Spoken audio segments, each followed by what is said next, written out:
Bueno, buenas tardes a todos, creo que no había saludado. Arrancamos entonces con el primer tema de la clase de hoy, que como le dijo Martina, es lo que quedó pendiente del anterior.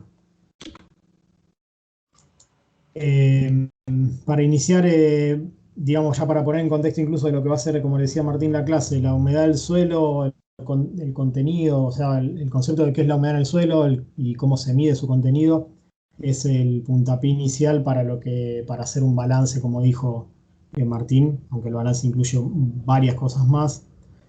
Eh, pero si nos ponemos a pensar desde el punto de vista del suelo propiamente dicho, eh, como superficie de intercambio de las entradas y las salidas de ese balance de agua en el suelo, tendremos, o vamos a enumerar las entradas y las salidas.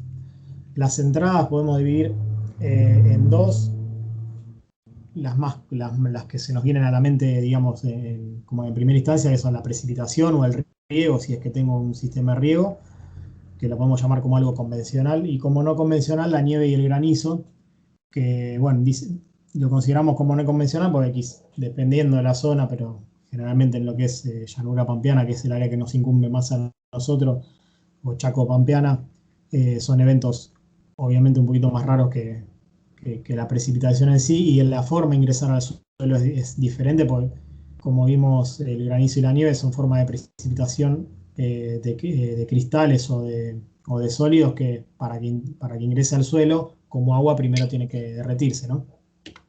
O fundirse. También entra al suelo agua que llega por escorrentía superficial. Esto se da cuando en una pendiente llega. Y del otro lado el otro hijo. Y el otro hijo que no sé cómo está formando. Gracias. Cuando llega agua porque en la toposecuencia nos encontramos en un lugar de altura media o baja, entonces llega agua que en verdad precipitó en otro lugar más alto y llega a este lugar por escorrentía.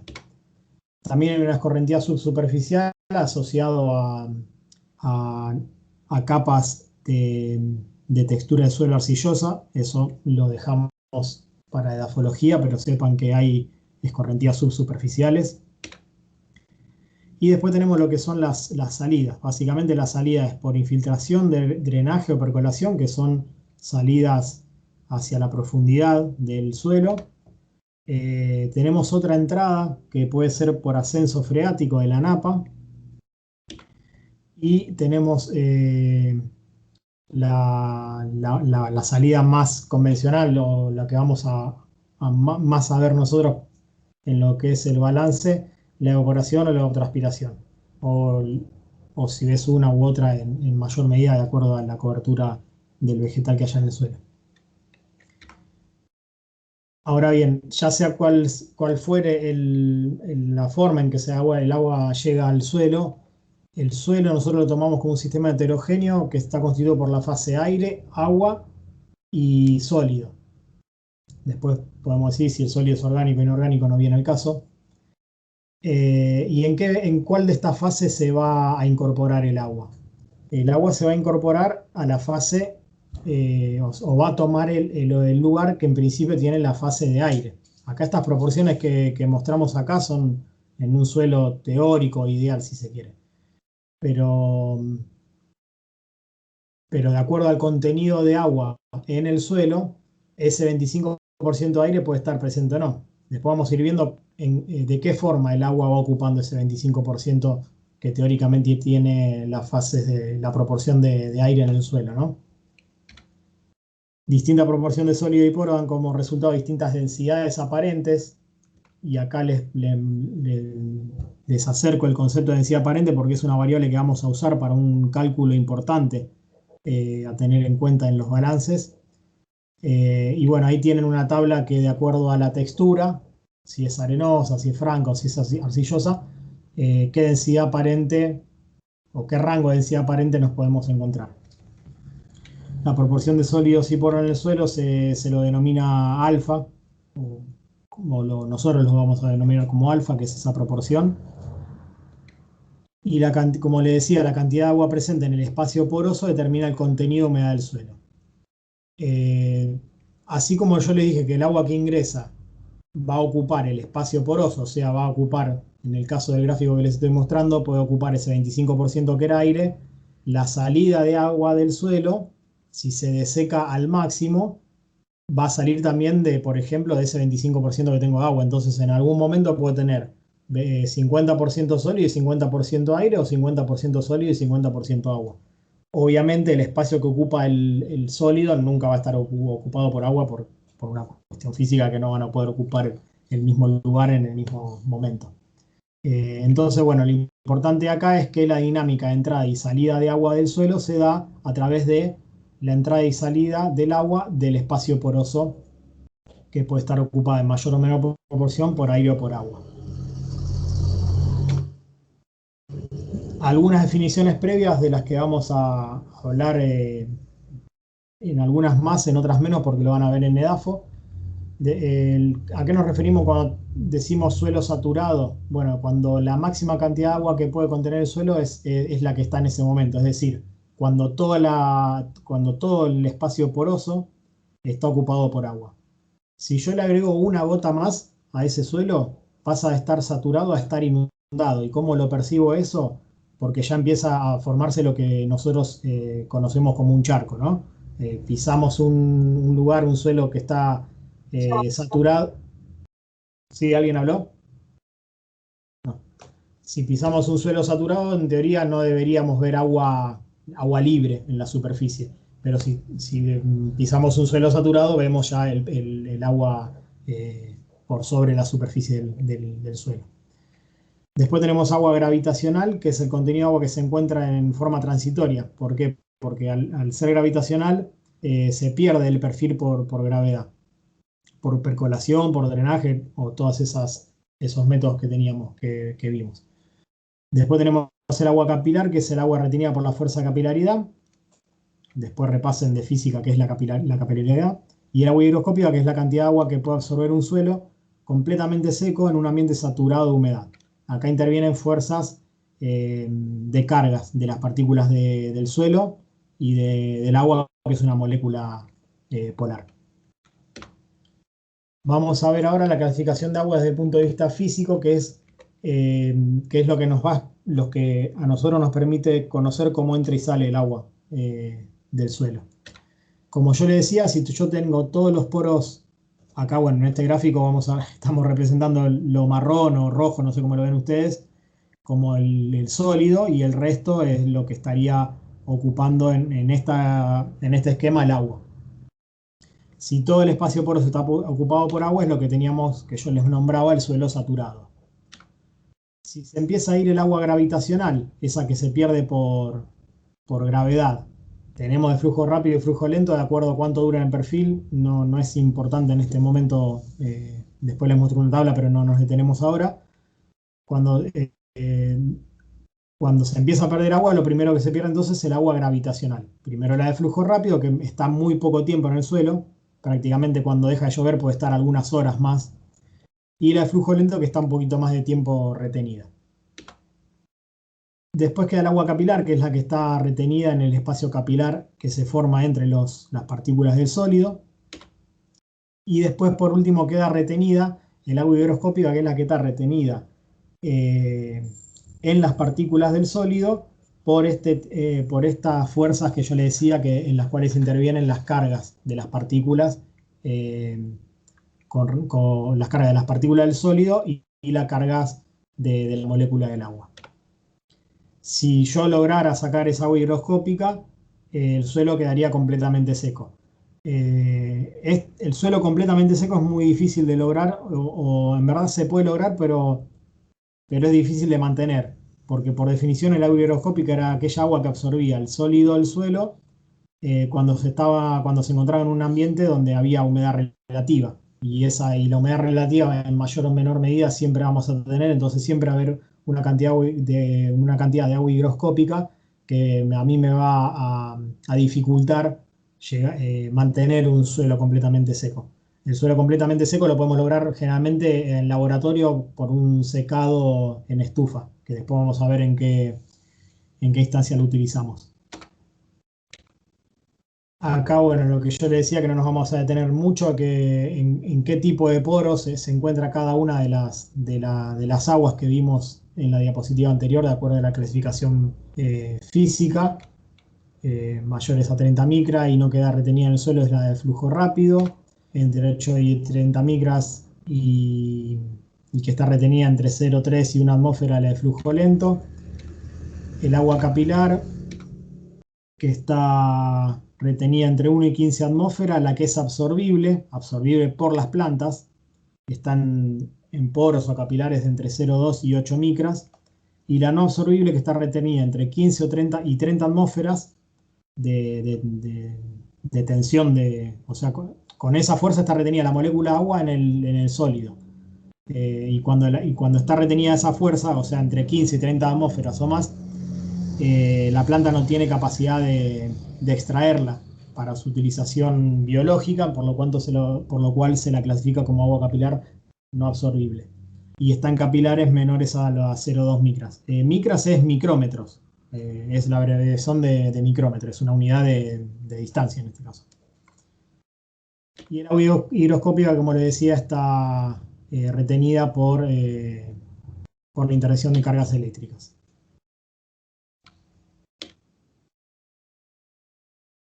Acá hay un pequeño cuadro de resumen del tamaño de poro en micras. O sea, acá está el micro, que significa micrómetro, y la fuerza con la cual está retenida.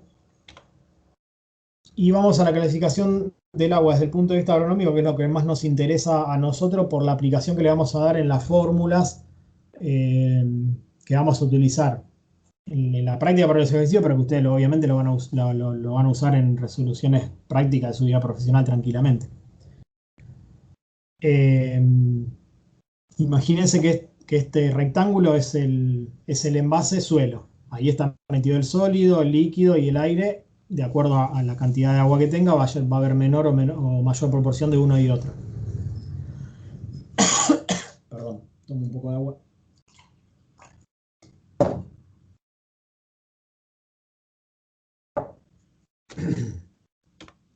Cuando yo tengo el envase lleno, si se quiere, que es lo que yo le decía, lo que sería el suelo saturado, ¿se acuerdan? Cuando estaba todos los poros llenos de agua y que se le agregaba una gota más e inundaba. Bueno, cuando yo tengo el suelo saturado, desde el punto de vista agronómico, estoy diciendo que el suelo está a humedad de saturación o capacidad máxima.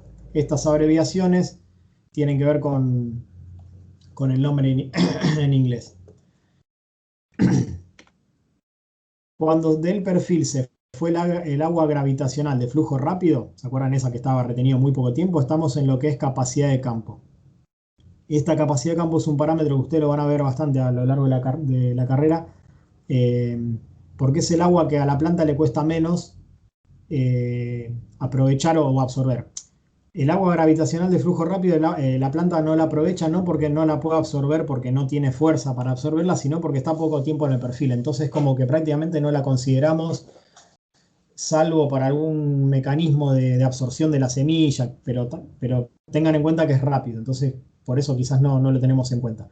Ahora, cuando ya se fue el agua gravitacional de flujo rápido, el agua a capacidad de campo nos interesa por ese motivo, porque es el agua que se mantiene durante un tiempo, o sea, durante más tiempo en el suelo, y como está retenida con poca fuerza por el suelo, a la planta le cuesta menos extraerla para su mecanismo biológico. Al costarle menos, gasta menos energía. Al gastar menos energía, eso se traduce en mayor rendimiento de lo que tengamos, del cultivo que tengamos.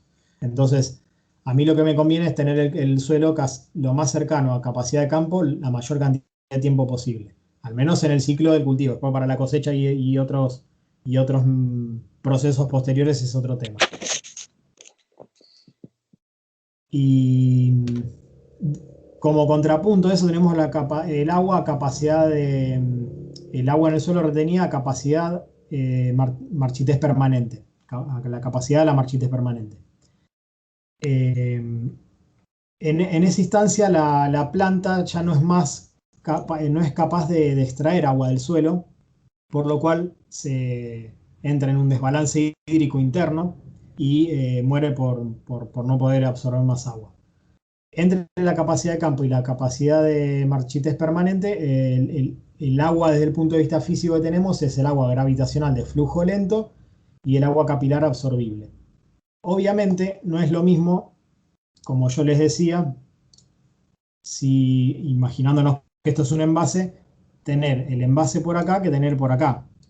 Según esta definición, cualquiera de estas dos aguas es agua absorbible por la planta. Pero sepan que si estoy cerca del punto de marchitez permanente, a la planta le cuesta mucho más extraer esa agua, por lo cual gasta más energía, menos rendimiento que estar a capacidad de campo. Después van a ver lo que son las curvas de secación de acuerdo al tipo de suelo que tengamos. Si es arcilloso, si es arenoso, si es limoso. Entre la capacidad de campo y la capacidad de la marchitez permanente tengo lo que llamo agua útil. ¿Por qué agua útil? Porque es la que utiliza la planta. Y de vuelta, está retenida entre 0,3 y 15 atmósferas y para la planta no es lo mismo sacarla de 0,3 atmósferas que de 15 atmósferas de retención. Una aclaración que les comento de lo que es marchitez permanente y capacidad de campo. La capacidad de campo es una característica del suelo.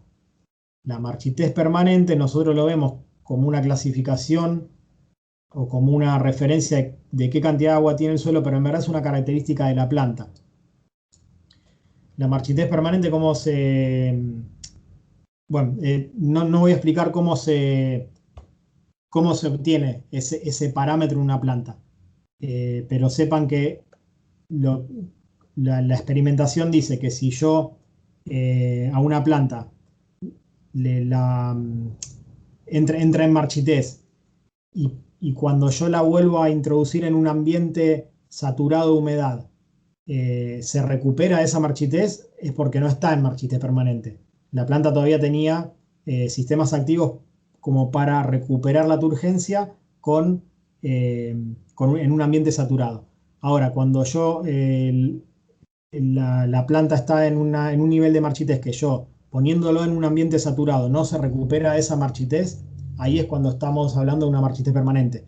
Y ese punto en donde no se recupera de la marchitez depende de la planta, principalmente de la especie, en el sentido de grupo de planta, ¿no? Por ejemplo, una cactácea no es lo mismo que una leguminosa o que una compuesta, etc. Generalmente por grupos por familias botánicas, este parámetro de lo que es el punto de marchitez permanente cambia. Y luego, bueno, al final del envase teníamos lo que es el agua capilar no absorbible más el agua higroscópica, que es agua que de ninguna manera la planta aprovecha. No sé si Rafa o Ángel tienen algo para agregar de lo que hablé hasta acá, si no ya entro en lo que es... No, Ariel, solamente que cuando Ángel habló de evapotranspiración, Sí. también ya adelantó el tema del el K del suelo, el coeficiente del suelo. Sí, Es decir, que vos estás mirando de nuevo el mismo tema, pero ya relacionado con la humedad del suelo directamente. Pero bien. ese K, ¿te acuerdas que habló de los K de cultivo y K de suelo? Claro. Sería algo relacionado con todo esto que vos estás diciendo. Claro, el K de suelo o el KS, como lo habíamos visto, representaba en definitiva que un poco como dice Rafa, qué tan disponible o no está el agua en el suelo. Claro, y el esfuerzo que le significa a la planta, es decir, hay cierto estrés, cierta deficiencia que se hace más grave cuanto obviamente más cerca del agua no absorbible estamos, ¿no? Claro. Así que lo mantengan asociado a eso que ya dio Ángel en su momento. Bien. Y ese K de suelo, digamos, se determina de acuerdo al suelo con una función de retención de agua en el suelo, que debieran ver en edafología. Dependiendo del tipo de suelo, la porosidad y todo lo que vos estás mencionando es lo que permite calcular, digamos, con distintos contenidos cuál es el potencial mátrico en última instancia, ¿no? Que es comanda la fuerza que tiene que hacer la planta para tomar el agua. Y ahí uno lo define, ¿no? Hasta dónde es fácilmente extractable o no para la planta, para el cultivo. Y lo Bien. otro que quería agregar era que, si bien es cierto, lo van a ver bien en fisiología, este concepto de marchitez permanente, como lo dice Ariel, en realidad es una característica de la planta. En general, para la mayoría de los cultivos fue determinado y establecido a través del cultivo de girasol en macetas, con la marchitez del girasol, porque tenía, como llamo, un sistema radical potente, ¿sí? Axonomorfo y profundo, o sea que la mayoría de los cultivos agronómicos que conocemos, cuando se seca el girasol ya están todos muertos, excepto una castacia o qué sé yo. Y eso corresponde a una succión aproximadamente de 15 atmósferas, que es lo que estaba definido ahí en la transparencia que mencionaba Ariel.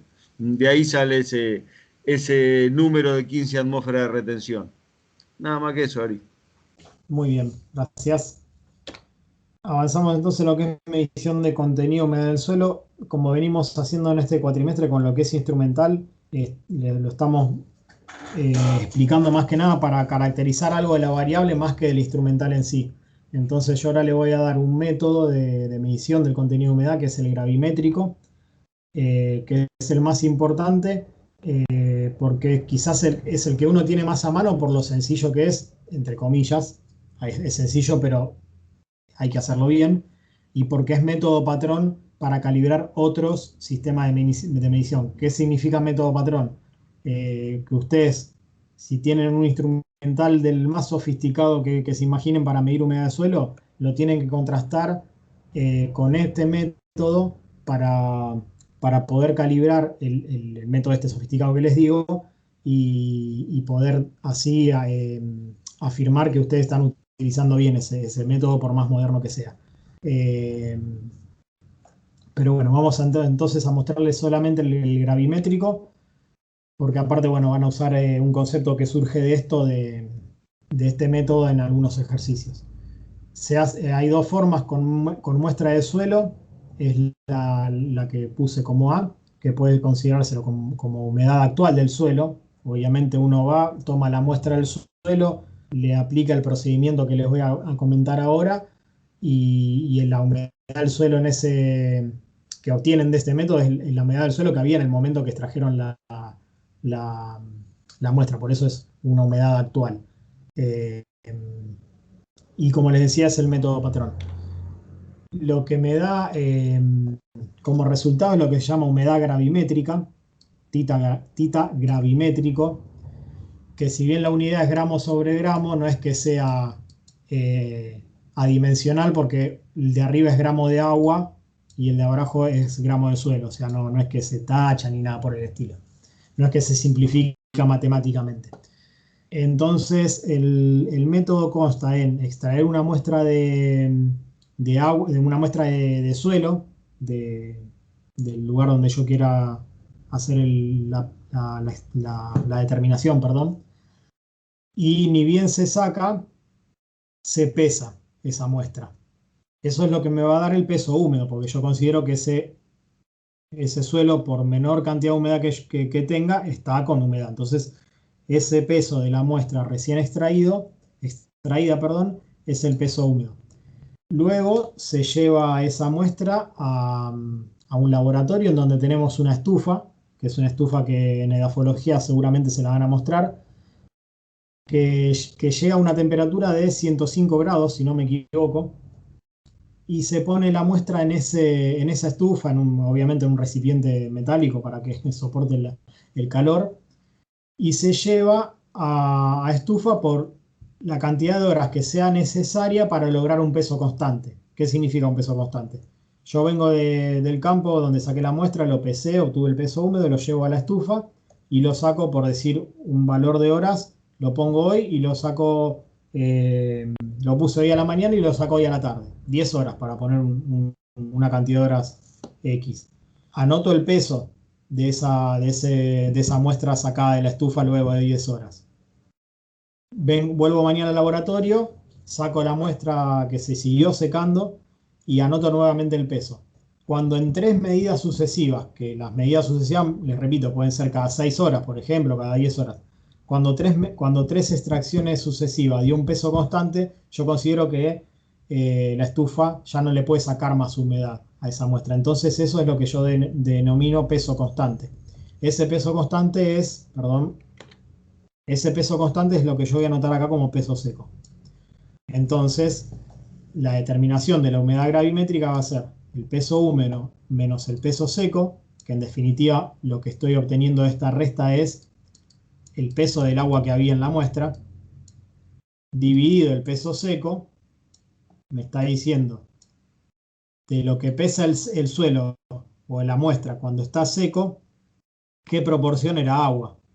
Si yo esto lo multiplico por 100, lo puedo tener en términos porcentuales, que es un valor o es una forma de expresión que es bastante utilizada en términos porcentual, o lo puedo tener en términos de referencia a 0,1, que es lo mismo, solamente que no está multiplicado por 100. Entonces el método, como les decía, es sencillo porque cualquiera puede ir al campo, extraer una muestra y pesarla. Hay protocolos de cómo se extrae, de cómo se lleva al laboratorio si es que no lo puedo pesar en el campo, etcétera. No viene al caso, no viene al motivo de esta materia, pero sepan que es un método sencillo, pero que hay que hacerlo bien para obtener un buen resultado, y principalmente si lo voy a utilizar como método patrón para calibrar otros instrumentos. Permítame ir a la diapositiva anterior. Primero borro acá, si no me vuelvo. En la diapositiva anterior habíamos quedado en lo que era el agua útil. Por lo cual a mí me interesaría determinar de alguna forma esa agua útil. Entonces les voy a mostrar una expresión que en definitiva nos va a servir para eso, pero que en primera instancia se los voy a explicar para determinar el agua, la lámina de agua en el suelo, que sería para un determinado espesor del suelo, en un momento determinado. La expresión de lámina de agua en el suelo, fíjense que lo que yo le decía en la clase pasada, expresar la precipitación en lámina, expresar la evapotranspiración en lámina, expresar ahora el contenido de humedad del suelo en el agua en lámina y en milímetros, o en milímetros de lámina, me permite a mí hablar en el mismo idioma para lo que es entrada, salida y contenido de agua en el suelo. ¿Cómo se calcula la lámina de agua en el suelo? O sea, el contenido de agua en términos de lámina de agua en el suelo en milímetros. Bueno, vamos a necesitar multiplicar la densidad aparente, que es uno de los parámetros que, ¿se acuerdan? En la segunda o tercera diapositiva yo les comentaba que depende del tipo de suelo, si es arenoso, limoso, arcilloso, etc. Voy a tener diferentes densidades aparentes. La densidad aparente, como cualquier densidad, se expresa en unidades de peso, o de masa en verdad, sobre unidad de volumen. En este caso es gramo sobre centímetro cúbico. ¿Y por qué se llama aparente? Porque en verdad la densidad que consideramos cuando hablamos de densidad aparente tiene en cuenta el espacio poroso. Entonces no es solamente la relación entre masa y volumen, o sea, considerando la masa como solamente la masa de las partículas sólidas, sino que también considera lo que sería el volumen, perdón, no considera solamente el volumen de la partícula sólida, sino que también el volumen que incluye el espacio poroso. Por eso se llama aparente. Entonces, la densidad aparente, que ustedes, en el caso de ustedes, lo van a tener como dato, ya sea porque en un ejercicio le damos nosotros, se lo damos como dato, o si ustedes van a hacer una determinación a campo, en edafología les van a enseñar cómo obtener la densidad aparente de un suelo. O sea que esto, bueno, en definitiva ustedes lo van a conocer. Esto no es ni más ni menos que la humedad gravimétrica de la muestra que ustedes la sacaron mediante este método, por el espesor. El espesor es el espesor del horizonte que ustedes consideren. O sea, ustedes van a ver en edafología que el suelo es una sucesión de horizontes, cada uno de los cuales se diferencia del otro o de los otros, principalmente por la clase textural. La clase textural que es arena, arcilla, limo, etc. Entonces, un horizonte es homogéneo en cuanto a clase textural. Bueno, el espesor de ustedes, la cantidad de la lámina de agua en el suelo, la van a determinar para un espesor determinado que es de una misma clase textural. Se expresa en centímetros. Y después lo multiplicamos por 10. Esto es una constante que lo que hace es llevar todo esto que está en gramos, centímetro cúbico, gramos sobre gramos, centímetro, etcétera, lo lleva a milímetro. Que no es ni más ni menos que hacer centímetro por 10.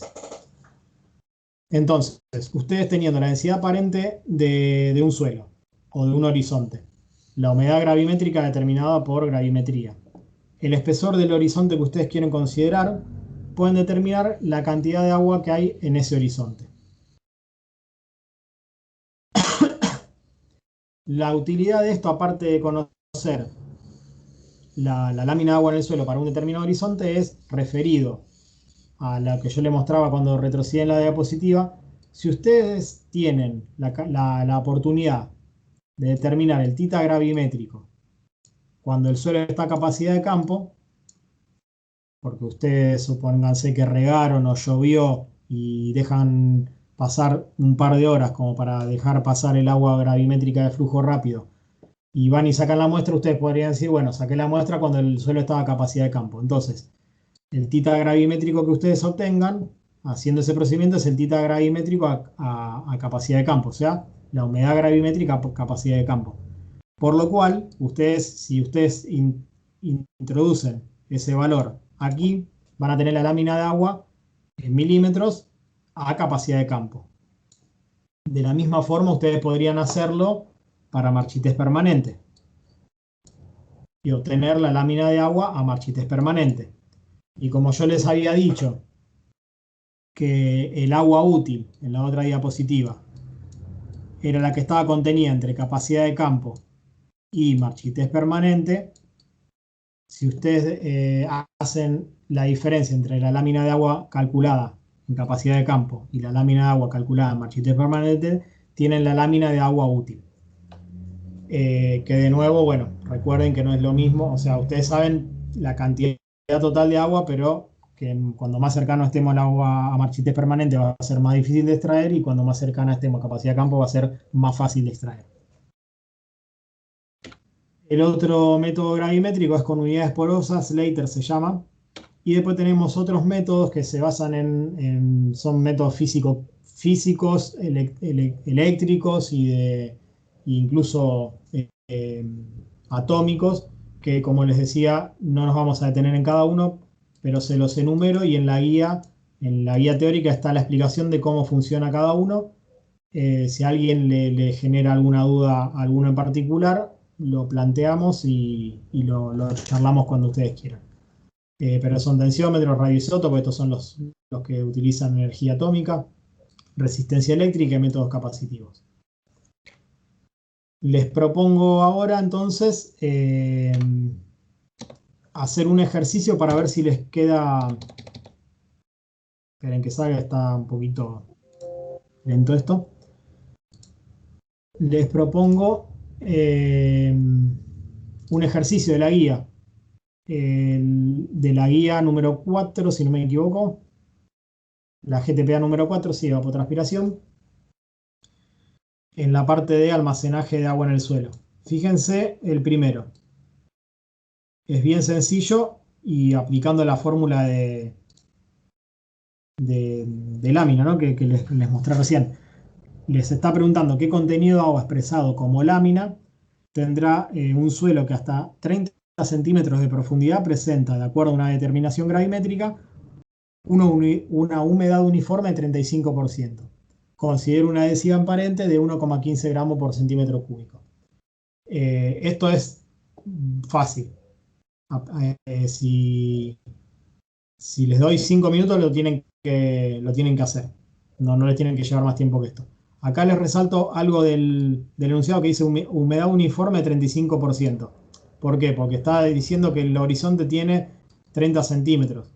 Yo considero que en esos 30 centímetros la humedad se distribuye uniformemente.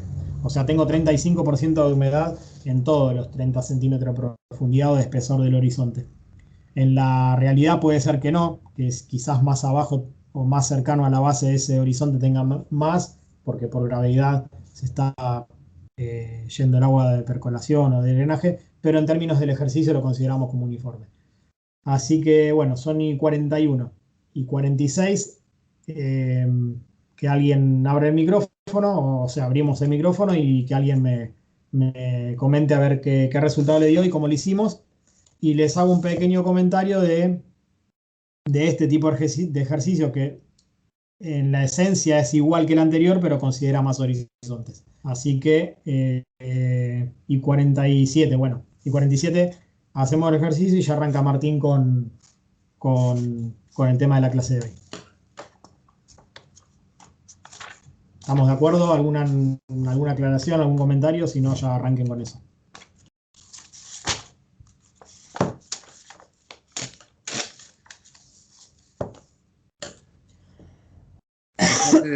Agrandar un poco. ¿Les dejaste el enunciado ahí o...? No, ahí lo agrando, sí. Así se... Sí, o si no, copiáselos en el chat. O, para te hago una instantánea. Acércalo más. Para que bajo. Hacele ahí, así ya queda el 15 para algún comentario que les tenga que hacer después. Dale, el 15 también lo vas a hacer. Aunque sea les comento como para que lo encaren. Dale, listo. Para no perder más tiempo y ya así arrancas vos. Listo, ahí ya salió la captura. Listo.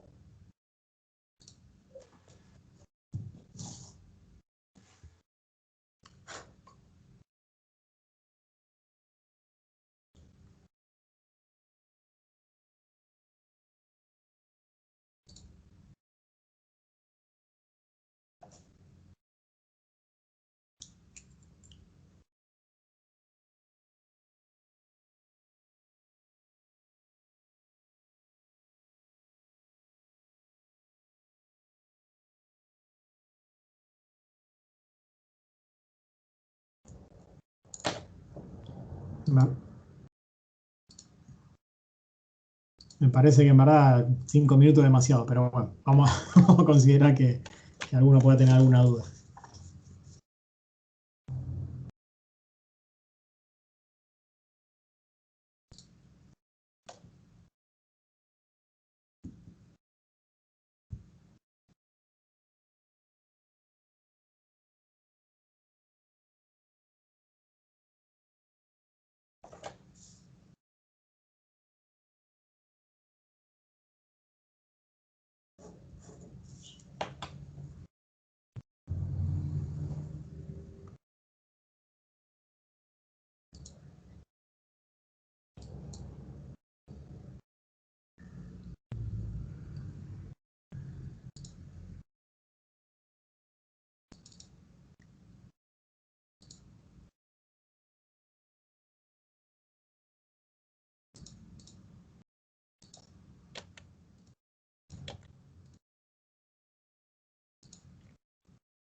Bueno, chicos, ¿alguien quiere? No sé si... No, está bien, está abierto el micrófono. ¿Alguien quiere contar a alguien qué hizo? Yo ahí ya en el pizarrón les puse la fórmula, que no es ni más ni menos que la que estaba en la diapositiva. Y bueno, les decía que era fácil porque esto es transcribirlo directamente. Hola, Sí, ¿cómo están?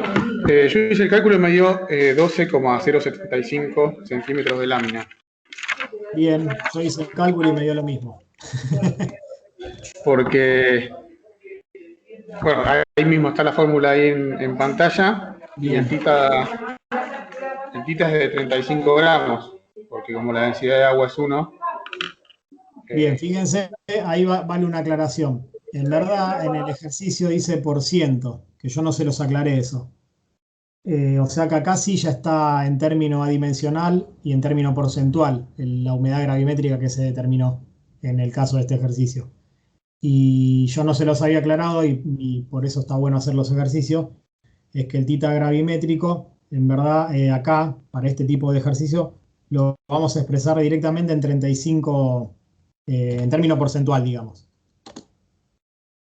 Eh, Así que bueno, como está bien expresado por el compañero, es 35, la otra era 10, y los otros parámetros, el espesor, ¿cuánto era? 30 centímetros. La densidad Disculpame, Ari, ¿se podría poner más grande el texto porque sí, no se ve bien? ahora lo pongo.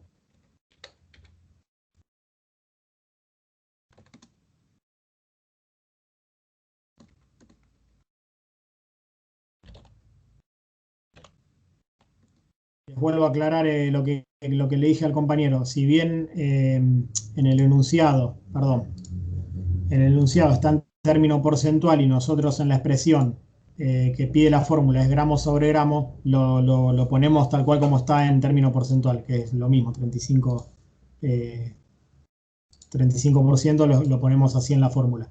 Voy a intentar agrandar la letra.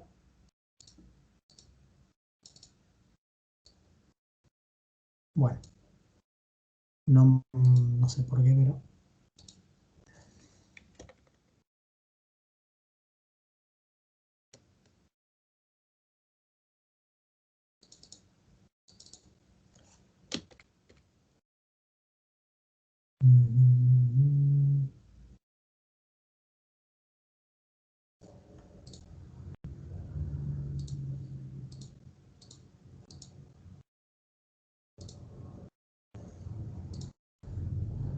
Bueno, ahí quedó bastante más agrandado. Esa sería la fórmula aplicada, ¿no?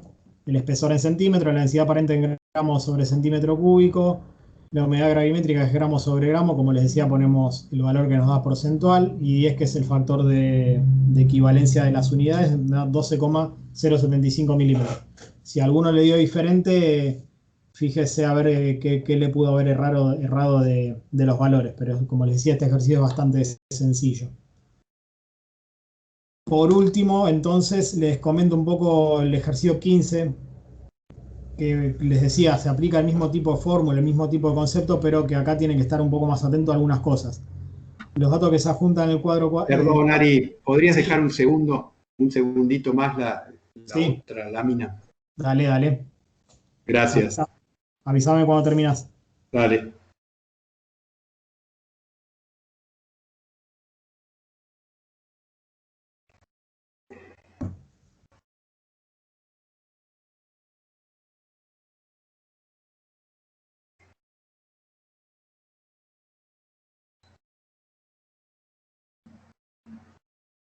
Listo, muchas gracias. Perfecto. Dice, con los datos que se adjuntan en el cuadro 4 determina la lámina agua útil para un suelo cultivado con maíz. Tener en cuenta que la profundidad de exploración radicular de este cultivo es de 1,2 metros. Les digo consideraciones, no les voy a decir cómo se resuelve, obviamente. Estén atentos al nivel de exploración del cultivo, en este caso, que ustedes están teniendo en cuenta. Les pide que terminen la lámina útil total para el cultivo, no para el suelo. Y después le da la característica de cada horizonte. Esto es lo que yo le decía, que el suelo lo consideramos como una sucesión de horizontes que se diferencian básicamente por la densidad aparente de acuerdo a la clase textural a la que pertenezca. Y acá tienen eso. Tenemos una densidad aparente en el horizonte A, otra en el horizonte B1, otra en el horizonte B2 y otra en el horizonte C, con el espesor que ocupa cada horizonte y con las constantes hídricas de cada horizonte en capacidad de campo y en machitez permanente. Entonces, si ustedes le piden la lámina de agua útil total, van a tener que ver cómo proceden de acuerdo a los datos que tienen y de acuerdo a lo que yo les dije cuando estaba ejemplificando cómo obtener la lámina de agua útil de un suelo, cuando estaba terminando la parte teórica. Y bueno, acá la idea es ver cómo utilizan la información que se les da de acuerdo al concepto de agua útil y de aplicar la fórmula de lámina. Sony 53. No, yo diría ya, Martín, que arranques vos, porque si en 5 minutos esto no lo vamos a hacer, así ya tenés las 5 horas que pretendíamos que tengas para balance. Dale, si no, seguilo un rato más, ¿eh? No tengo problema. Bueno, si me das 10 minutos, les propongo que planteen cómo calcularían la lámina de agua útil del primer horizonte. Sí, sí, ahí me parece bien. Aparte es un tema importante, así que tómate Bien, el tiempo. bien. Entonces les propongo eso. Sony 54. A las 5 arrancamos a ver con la resolución de cuál sería para ustedes el agua útil, la lámina de agua útil para el horizonte A. Después el resto es considerar profundidades. Ahí sí no nos vamos a detener porque no tiene sentido. Eh, Borro esto. Perdón. Estoy medio. Borro esto como para después ir completando acá lo que ustedes me digan.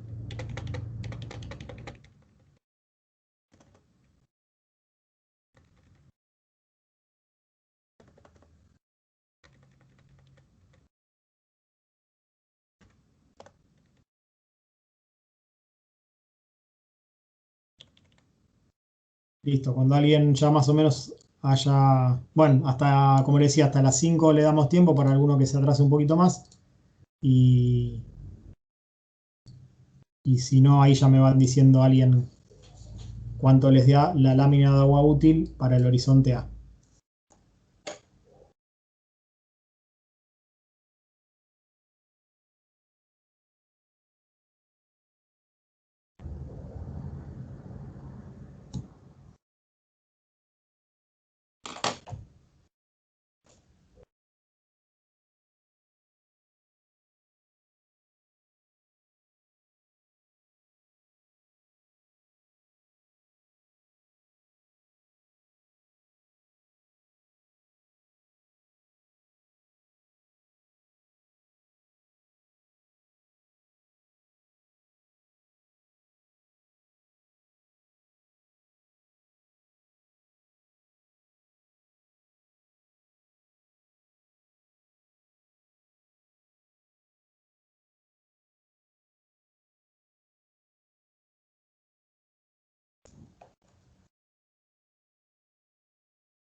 ¿Alguno resolvió algo?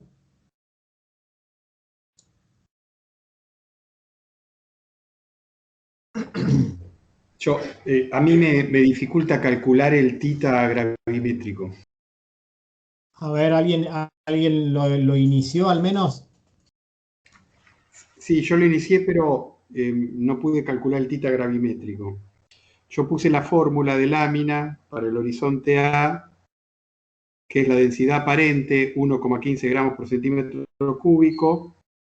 Eso debería ser multiplicado por el tita gravimétrico, que es en centímetros cúbicos sobre gramos, a lo que lo multiplico por el espesor del suelo, que son del horizonte A, que son 15 centímetros, y a esto lo multiplico por 10 milímetros sobre centímetros para convertirlo a la unidad que corresponde, ¿no? Bien. Pero bueno, no sé cómo calcular el tita gravimétrico.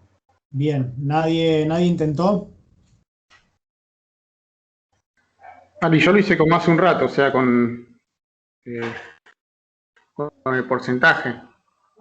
Bien, ¿y cómo? Primero saqué la lámina a capacidad de campo, o sea, 1,15 por 35 por 15 por 10. Y me dio la lámina de capacidad de campo, que es 6,037 milímetros.